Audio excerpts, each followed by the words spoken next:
This beautiful garden you see behind me is all part of an organic vegetable farm east of Oklahoma City. It's owned by Sam Forbes, and we're going to visit with Sam today and hopefully give you some ideas on how you can convert your own home garden to an organic garden, have better success with your vegetables, and maybe reduce your pesticide usage. Hi, Sam. Morning. What vegetables are you growing out here? Well, about 20 or 30 varieties. Some of the main ones are green beans, peppers, eggplant, tomatoes, carrots. That's one of my main crops. Do real good with carrots. Well, I see down here you've got some eggplant that really looks almost perfect.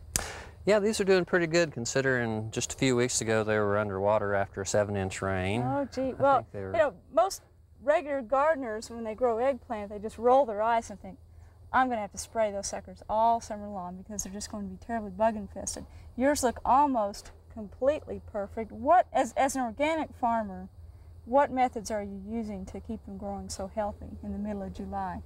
Main thing is good soil tilth and organic matter in the soil. That seems to be the main thing. You get a real healthy plant, well, I noticed real disease resistance. Yeah, well, I can see that. Because when the plants are healthy, they can better resist the diseases and insects. I noticed your beds are raised up quite a bit too. You think that's helpful? I don't know whether there's too many insect control benefits to it. There may be. It gives me a lot of drainage. Yeah, the That's roots the main are thing. probably less compacted. And then you don't have them waterlogging after you get a heavy rainfall. That's one of the main reasons I use raised beds. Originally there were other reasons for it, but here in the last few years, from the torrential rains we've had in the monsoon seasons, the raised beds have mainly been for drainage control. See, it really makes a difference. Well, I know one thing we talked about in organic gardening, or on Oklahoma gardening, is IPM, or integrated pest management. As an organic gardener, you have to employ some of those methods for pest control. Let's take a look at this eggplant here. It looks very, very healthy, but you and I were looking at it earlier and noticed that there were some eggplant lace bugs infesting some of these. Yeah, they're somewhat of a problem, but if you scout the plants early in the season and keep them under control by just finding the clusters on the underneath sides of the leaves and then crushing them with your fingers, you'll find some of the adults out feeding singularly, but in general in the nymph stage they'll congregate together in a large cluster. I don't see any right now, but well, they really do look good overall for the middle of July. What I imagine as an organic gardener, you have to spend a lot of time learning the insects in your garden, their life cycles within your garden, and do a lot of scouting. That's real important. It's real important to be able to identify them because you want to make sure that you're not squashing a beneficial or trying some kind of control on a beneficial insect. Sure, I can understand and a lot that. of them are beneficial. Yeah. So it's important to be able to identify which the is insects which. at all stages. Now, that entomologists tell us that really just a small percentage of insects are actual damaging ones that live in our yards and gardens. A lot of them are beneficial and part of the natural environment. Well, down here we have some organic gardening products that a lot of gardeners could use. This is some all-purpose natural plant food. And I notice the ingredients are feather meal, bone meal, and muriate of potash. What makes an organic fertilizer different than a commercial fertilizer like 10-20-10? Being made from usually organic matter, not necessarily a petroleum product like your synthetic fertilizers will, or being mined. There are some natural mined fertilizers, but those aren't organic.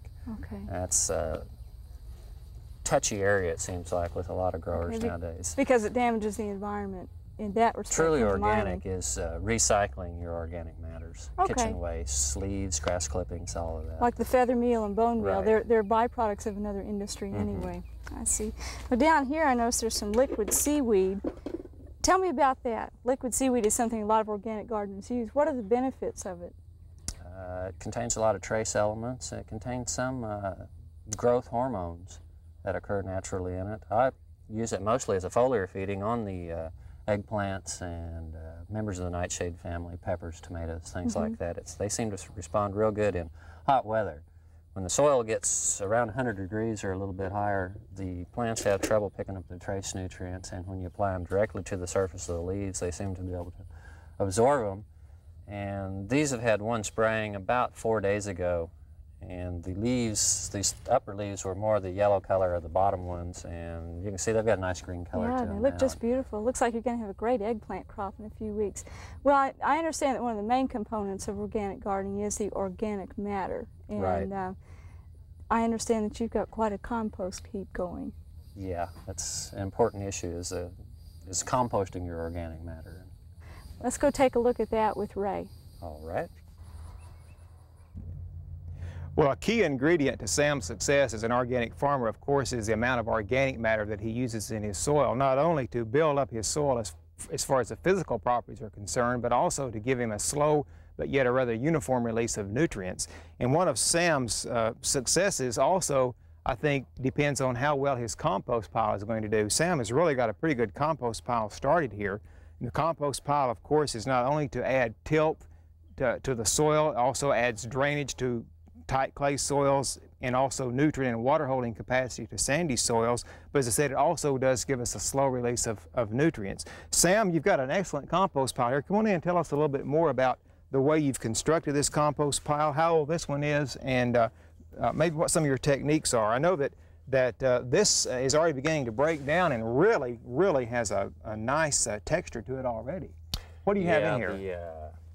The components of this is just leaves, oak leaves mainly, collected here locally on the farm, and livestock manure, horse and a couple of donkeys that I used for that.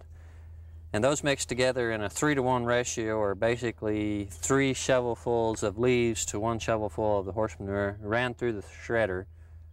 Horse manure is aged and fairly dry because you can't run wet manure through a shredder very easily. But shredded together in those components, and you get a pile that'll heat up pretty quick. This is about 24 hours since this is piled up, and I think we're getting an internal temperature there of around 165 degrees. Yeah, I noticed you had the thermometer down here where you can check the temperature, and that of course tells you that the compost is actively working when you get this heat build up. And that heat is an important factor to break this down, of course. But you don't want to break it down completely to where it's humus. No, and you really don't want much higher temperature than 180. I like it in that 160 to 180 degree range. That gets rid of your weed seeds, your harmful pathogens, any insect eggs that might be in this. And in general, just sort of sterilizes the soil. And of course, a little bit of coarseness left in it like this is going to continue to break down as you mix it into your soil and release those nutrients, of course, and give you some real good physical improvement properties. Right, I won't let this break down completely to the humus stage. It'll be turned probably in 2 more days. I'll turn the outside of the pile onto the inside and the inside onto the outside. And in about another 3 or 4 days, or a total of about 2 weeks, this will be ready to put onto the field. Oh, great. How much compost do you think you use here in a year's time? Or is that a fair question to even ask? Not enough, huh? I think several tons probably. Last year I used around 20 to 25 tons of compost on the beds out there, and that was not nearly enough. If you're making enough compost for your gardens, then you're doing real good. That's I bet that's right. Now, Sam, most people would not have access to the at least to the manure that you're talking about that you have here on your farm, and maybe not even all these leaves. But there are some other types of things that we can use. What suggestions would you give to some of our viewers on making compost as far as using the materials they would have around their home or their farm? Most of them are going to have grass clippings available in fairly large quantities. That they could. A lot of people nowadays are incorporating their grass clippings back into their lawns.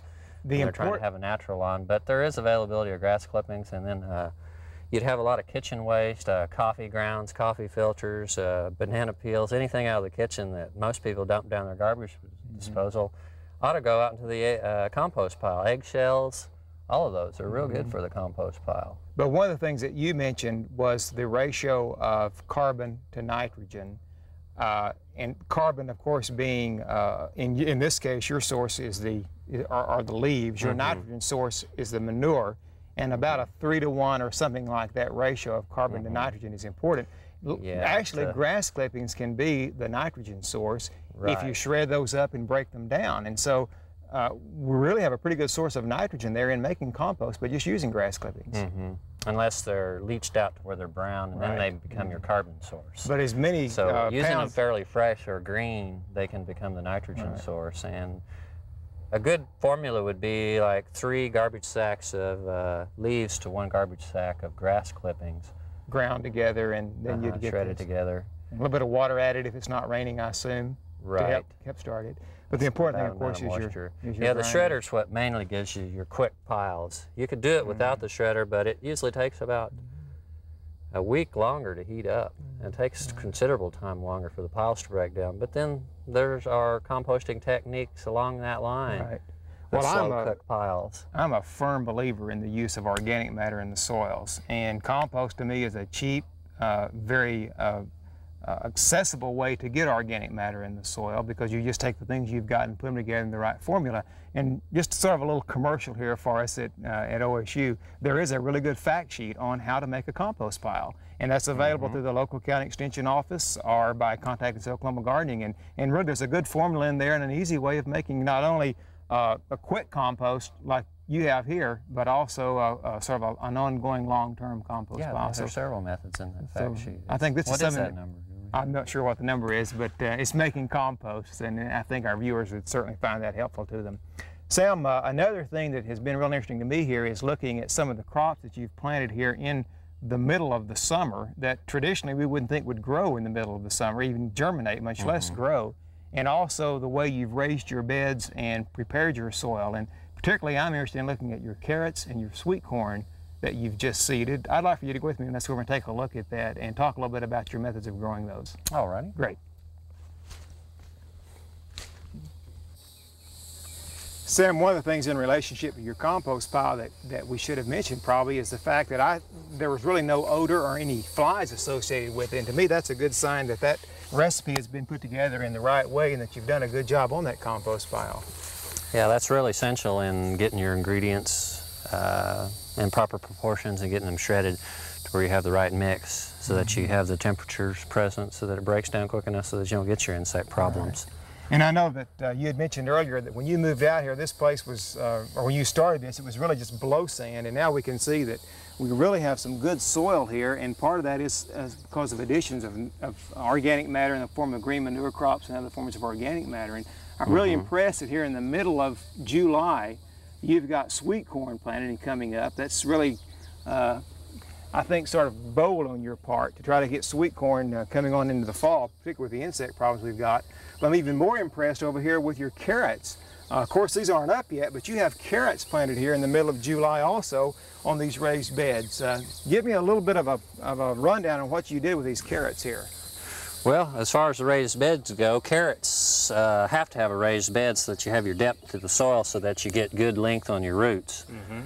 As far as them coming up in July, a lot of people seem to perceive carrots as being a cool weather crop, but considering they're related to Queen Anne's lace, which is a common weed locally, they do germinate in hot temperatures. The main consideration is to keep the soil moist and not let a crust build up over the plants, but they'll germinate in 7 to 14 days, usually real reliable in hot weather. And you already have them planted here. You said you have them in a few days. We saw some germinated seed a little bit earlier in here, so these carrots left over from your spring crop that you're finishing up on, and now you've got your fall crop planted. And I'm going to be real interested in seeing how these come out in the fall, and we're going to be back out here in the fall, by the way, on Oklahoma Gardening and do some more programming here, and we'll probably be interested to see those. But I see you've got your sprinkler set up to keep these cooled and watered well, and I think that's it's going to be real interesting to see how these carrots turn out. Well, thank you. You've also got some really interesting things in the greenhouse. Sue's waiting on us in there, and we're going to go in there now and let you visit with Sue a little bit about some of the interesting things that you've got going on in the greenhouse. All righty. Sounds great. Sam, what variety of cucumbers are you growing here in your greenhouse? Well, these are a European seedless, Carmen's a variety, a lot of powdery mildew resistance in that variety. Really the European beautiful. seedless is a Gynaeceous parthenocarpic. I said that right. Gynaeceous parthenocarpic.